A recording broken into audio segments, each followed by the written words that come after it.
Kiedy nagrywamy ten materiał, Toyota Auris znajduje się w pierwszej dziesiątce najchętniej kupowanych aut w Polsce, a jednocześnie jest piątym najchętniej kupowanym kompaktem na naszym rynku. Nie dziwi mnie to, ponieważ kiedy jeździłem jej poprzednią generacją w wersji hybrydowej, zrobiła na mnie bardzo dobre wrażenie. Dziś jednak sprawdzimy, jak spisuje się z nową jednostką benzynową wyposażoną w turbodoładowanie. Zapraszam na kolejny odcinek programu Project Automotive.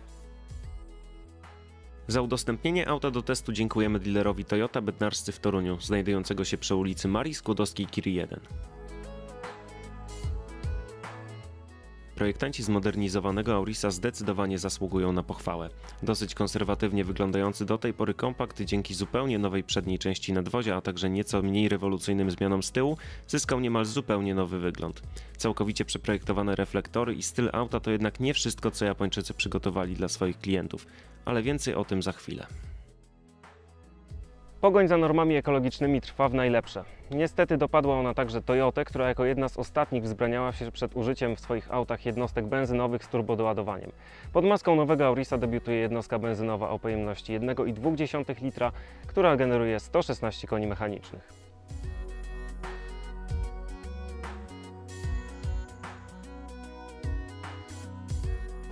Silnik ma 4 cylindry, jednostka nie jest zbytnio wysilona, co może wróżyć jej dłuższą pracę w stosunku do konstrukcji konkurencji. Dodatkowo kultura jego pracy jest na naprawdę wysokim poziomie, podczas odpalania praktycznie nie czujemy żadnych wibracji, podobnie podczas jazdy.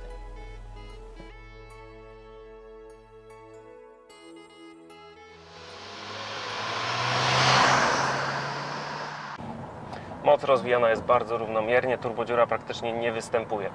Przy tym elastyczność silnika jest na naprawdę wysokim poziomie, a we wnętrzu przy tym wszystkim panuje cisza.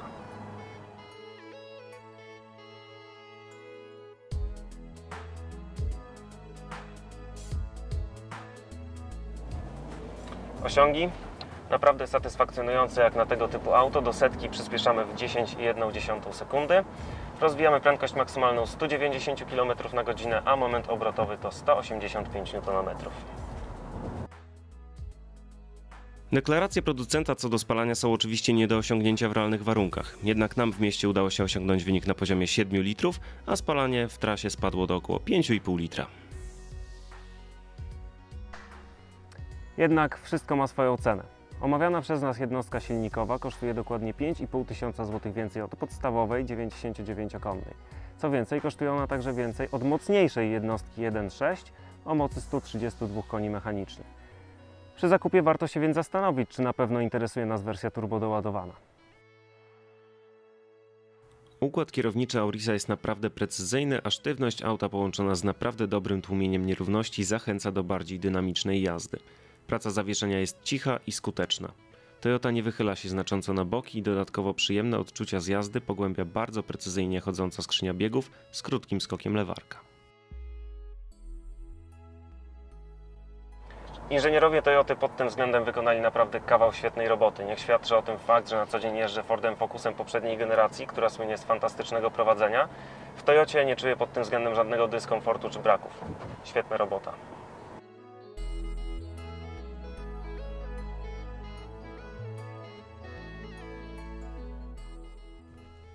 Ochłońmy chwilę po jeździe i przejdźmy do wnętrza, bo i tutaj także zaszło parę zmian. Oczywiście nie pod względem wielkości, bo Auris nadal jest w miarę przestronnym kompaktem. Fotele z przodu są wygodne, miejsca nie brakuje. Niestety sytuacja z tyłu ma się trochę inaczej. Jak widać, nogi mam wciśnięte na siłę, miejsca nad głową całkiem dużo. Kto to zaprojektował?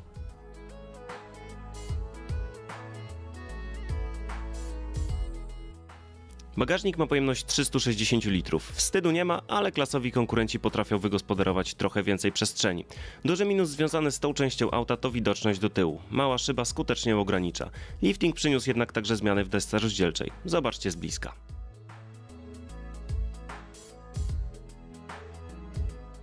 Do tej pory kompaktowa Toyota mogła pochwalić się ergonomicznym wnętrzem, wszystkie funkcje były pod ręką, lecz brakowało stylu.